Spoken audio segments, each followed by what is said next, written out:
ये है दुनिया का सबसे सिक्योर कॉन्वॉय। इसमें जिस चीज़ को सिक्योरिटी दी जा रही है शायद वो यूएस प्रेसिडेंट से भी ज़्यादा इम्पोर्टेंट है। इसमें न्यूक्लियर वेपन्स को एक जगह से दूसरी जगह ट्रांसपोर्ट किया जा रहा है। अगर ट्रांसपोर्ट के दौरान कॉन्वॉय पर अगर अटैक हो जाता है तो दुनिया का सबसे खतरनाक वेपन्स गलत हाथों में जा सकता है। इसका नुकसान सिर्फ एक कंट्री को ही नहीं बल्कि पूरी दुनिया को भी उठाना पड़ सकता है। अमेरिका जैसी सुपर कंट्री न्यूक्लियर वेपन्स को कैसे ट्रांसपोर्ट करती है और इस कॉन्वॉय में कौन कौन सी गाड़ियां इस्तेमाल की जाती हैं। अगर कॉन्वॉय पर ट्रांसपोर्ट के दौरान अगर हमला हो जाए तो फेडरल एजेंट कैसे सिचुएशन को हैंडल करते हैं। 14 के इंस्पायर की वीडियो में फिर आपका एक बार स्वागत है। दुनिया में 12,515 न्यूक्लियर वेपन्स हैं, जिसमें से 49% केवल अमेरिका के पास ही है और ये अमेरिका के चप्पे चप्पे पे मौजूद हैं। और जो ये अमेरिका के एक्टिव वेपन्स हैं वो अमेरिका की फोर्स, नेवी और सबमरीन में एक्टिव हैं। और इनके अलावा हजारों न्यूक्लियर वेपन्स स्टोरेज मोड पर हैं जो कि पूरे नॉर्थ अमेरिका में फैले हुए हैं। सवाल ये है कि न्यूक्लियर वेपन्स को फैलाकर ही क्यों रखा जाता है। फैलाकर इसलिए रखा जाता है कंट्री की अलग अलग लोकेशन पर, क्योंकि ये इन्फॉर्मेशन बहुत ही ज़्यादा सेंसिटिव होती है और दुश्मन ज़्यादा नुकसान ना पहुंचा सके। ऐसा इसलिए भी है अगर दुश्मन को एक बार में अगर हमला करना हुआ तो वो सारे वेपन्स पे एक साथ हमला नहीं कर पाएगा और कंट्री के पास जो सेफ मोड में रखे हुए वेपन्स हैं उन्हें बैकअप में इस्तेमाल किए जा सकते हैं। अगर वेपन्स एक जगह सेफ तरीके से रखे हुए हैं तो उनको एक जगह से दूसरी जगह ट्रांसपोर्ट करने की ज़रूरत क्यों पड़ती है। इन सब का सबसे बहुत महत्वपूर्ण कारण है उनकी मेंटेनेंस रखना। जैसे आर्मी में अपनी गन्स को मेंटेनेंस रखना बहुत ज़रूरी है, इसी तरीके से न्यूक्लियर वेपन्स की भी मेंटेनेंस रखना बहुत ज़रूरी होता है। अगर देखा जाए तो हर टाइम तो वॉर नहीं होती है और ना ही हर समय वेपन्स को इस्तेमाल किया जा सकता है और इनके बड़े बड़े मैकेनिकल पार्ट्स में जंग लग जाती है। खास तौर पर इसके प्लेटिनियम और यूरेनियम की हेल्थ रेगुलर चेक करना बहुत ज़रूरी है। ऐसा इसीलिए किया जाता है ताकि इनका इस्तेमाल करने का समय आए तो ये काम ही ना करें। इन सब को देखते हुए न्यूक्लियर वेपन्स को इंस्टॉल तो स्ट्रेटेजी लोकेशन पे ही किया जाता है और इनकी मेंटेनेंस ऐसी लोकेशन पे की जाती है जो कि सेंट्रल लोकेशन के आसपास हो। यूएसए के केस में न्यूक्लियर वेपन्स की सिक्योरिटी के लिए एक अलग ही फोर्स तैयार की गई है जो कि है national nuclear security administration. Strategy location से न्यूक्लियर वेपन्स को हटाने के और भी कई रीजन हो सकते हैं, जैसे कि सिक्योरिटी कंसर्न। अगर सिक्योरिटी को इंफॉर्मेशन लीक होने की खबर पता चलती है तो वेपन्स को तुरंत वहां से हटा दिया जाता है। जिस लोकेशन पे वेपन्स को रखा जाता है वहाँ की सिक्योरिटी इतनी हाई होती है कि वहाँ के आसपास पहुँचना भी पॉसिबल नहीं है। अगर इस वेपन को एक जगह से दूसरी जगह शिफ्ट करना हो, पूरे शहर को तबाह करने वाला ये वेपन्स उसी रास्ते से गुजरता है जो एक आम इंसान रोज यूज़ करता है।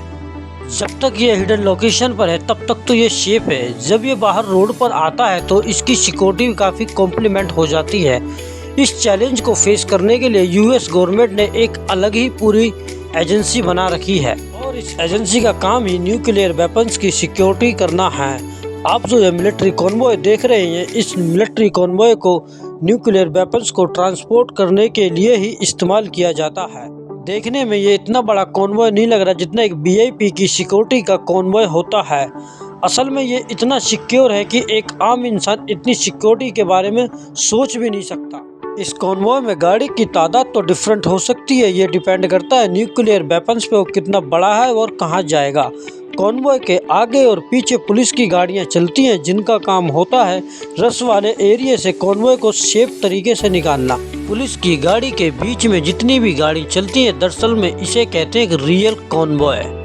ये वक्तरवंड गाड़ियाँ ट्रक से सटीक होकर अलग अलग डिस्टेंस पे चलती हैं, को कहते हैं बियर कैट। और इनको बुलेट प्रूफ कहना इनकी डिसरिस्पेक्ट करना होगा क्योंकि ये उससे भी ज़्यादा काफ़ी सिक्योर होती हैं। एक गाड़ी के अंदर 4 से 6 फेडरल एजेंट होते हैं और जिनका काम होता है कि अटैक से बचाना और अटैक जैसी सिचुएशन में तुरंत काउंटर अटैक करना। इन गाड़ियों पर आप जगह जगह छेद देख सकते हैं जिनकी मदद से एजेंट बाहर निकले बिना ही अंदर से ही अटैक करते हैं। और एजेंट कोई आम इंसान नहीं बल्कि एक फुल ट्रेंड कमांडो होते हैं जिनके पास hand gun, short gun, assault rifle और लाखों राउंड स्टॉक होते हैं और गाड़ी के ऊपर ऑटोमेटिक मशीन गन लगी होती है। ये सब वेपन्स तो खतरे के समय इस्तेमाल किए जा सकते हैं। अगर न्यूक्लियर वेपन्स के ट्रक पर हमला हो तो नॉर्मल ट्रांसपोर्ट के दौरान ये फेडरल एजेंट हर छोटी सी चीज पर नजर रखते हैं और आपस में इंफॉर्मेशन शेयर करते हैं। कॉन्वॉय की सभी गाड़ियां आपस में रेडियो के जरिए कनेक्ट होती हैं और ये रेडियो कम्युनिकेशन 3 अलग-अलग चैनल पर होता है। एक रेडियो पर ये सारी गाड़ियां आपस में कनेक्ट रहकर अटैक की हालत में एक दूसरे को कोऑर्डिनेट करती हैं। दूसरे चैनल पर ये एजेंट दूसरी गाड़ियों को एक दूसरे से कनेक्ट रहने की अपडेट लेते हैं। SOP के मुताबिक एक न्यूक्लियर वेपन्स के कॉन्वॉय में 7 गाड़ियां होनी चाहिए, जो कि 5 ट्रक के साथ और 2 गाड़ियां 1 किलोमीटर आगे। गाड़ी में बैठा मेन कमांडर आगे चल रही 2 गाड़ियों की स्थिति की और सिचुएशन के बारे में पूछता रहता है। कम्युनिकेशन को अलग अलग चैनल पर डिवाइड करने का मकसद ये होता है कि अगर अटैकर ने एक रेडियो चैनल जाम कर दिया या कॉन्वॉय के साथ कोई छेड़छाड़ हो गई तो आगे चली 2 गाड़ी अपना पर्सनल रेडियो चैनल इस्तेमाल कर सके और मदद बुला सके। तीसरा चैनल इमरजेंसी कंट्रोल सेंटर से कनेक्ट होता है और इमरजेंसी कंट्रोल सेंटर का काम होता है अटैक की हालत में कॉन्वॉय की लोकेशन को ट्रेस करे और बदले में इमरजेंसी बैकअप फोर्स को भेजे। अगर ऐसी सिचुएशन हुई तो इमरजेंसी कंट्रोल सेंटर जिस बैकअप फोर्स को भेजेगा तो वो एक खास SOP के आधार पर उनसे कांटेक्ट करेंगे।